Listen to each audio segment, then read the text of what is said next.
We're back again. Just getting off of some coaching calls with clients and Baby, I know we're shooting a video right now, but I just saw this and I have to bring it up. Why, in the name of all that's holy, do you have to leave this little flippy thing on top of all the bags? what flippy thing? This thing right here. This thing, it just takes a second more and you can take it all the way off. Like I was saying, we were on some, or I was on some coaching calls. Okay, this is really important. I want to talk about this right now, babe. Why? Why do you have to leave this thing?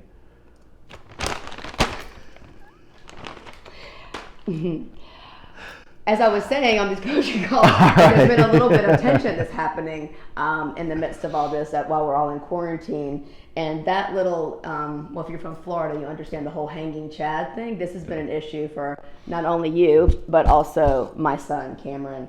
They have an issue with the way I open packages and the way I organize the refrigerator. And I think you have a problem the way I load the dishwasher. Yes. Okay, but that's not important now. So the thing is, look, we've all been in quarantine. You've been around your partner for several days now, maybe a week or more, and probably these little things are starting to drive you crazy that you never noticed before. So I'm John. I'm Sandy. And we're here to share a couple of tips that you can do to keep that from happening. I was on a men's group the other day, and this man was sharing a beautiful story about, his friend was sharing a story about he and his wife. They've been married for 19 years. And he was sharing the story that maybe just reminded me, and we know this, right? But it reminded me that love is a choice, right? We choose how we show up every day. We choose how we view our partner every day. Yeah, and I know anyone that knows me, I mean, I've been saying that a long time. Love is a choice, love is a decision. And even though we may choose love, we don't necessarily show up that way. One of my teachers has this saying called, flip the napkin. Yeah, flip the napkin is what it is.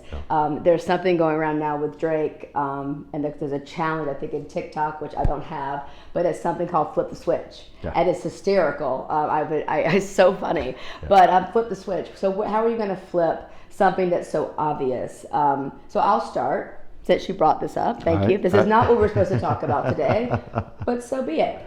John is very structured. He likes things to be just so. Everything has a purpose. Everything has a plan. Everything has a way it's supposed to be. Structure is definitely something he's very great at. And for me, I like things to be free flowing, and I do get a lot of things done, but I get a lot of things done at the same time.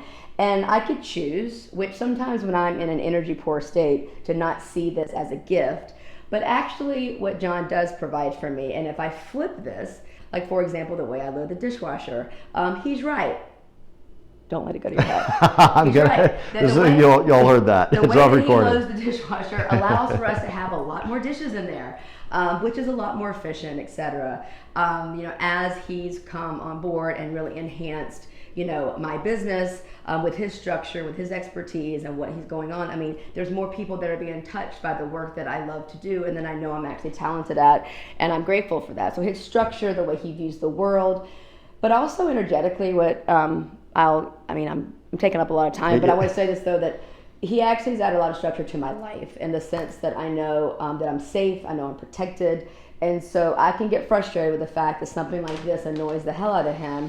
But at the end of the day, I understand that he has a reason for what he's doing. But it does take me being in an energy-rich state, and that shows up in different ways. So look, we wanted to just hop on a little bit, give you a couple of ideas on how you can choose love today as well, right? So instead of allowing these things to really grate on you and drive you apart, you can use this as an opportunity to reflect and really bring you closer. So first off, first tip is just reflect on why this really annoys you, and it's something that's reflecting on you instead. Ooh, yeah. Right? Yep, that's definitely the case. Anytime something is bugging you, it's generally because you're trying to control, it's based on your model of the world, and there's always going to be a reflection of why, and there's probably a little bit of dose of you're in that person that's annoying you. Yeah.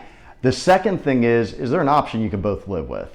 In the story for my friend who was sharing, he's been married for 19 years, he and his wife would get in these disagreements over the butter because she was pristine, had pristine butter, and people, if you're one of me and you know that's important, and you live with someone who the toast crumbs and everything else is in there, it was driving he and his wife nuts with each other. So what do? The option they could both agree with, they buy their own butter. 2 sticks of butter, he can have all the crumbs he wants in his, she can have ours. So is there a way to flip what's annoying you to actually make it into something you can both live with? Yeah, and that actually takes practice. Honestly, it totally takes practice. We talk about love your neighbor as yourself, and sometimes it comes down to something as basic as, don't let the butter stick bother you. As goofy as that sounds. Yeah. The other thing is that managing energy state, and sometimes that may be just taking the time out, going outside, and just putting your hands up to the sky and feeling the energy of the sun.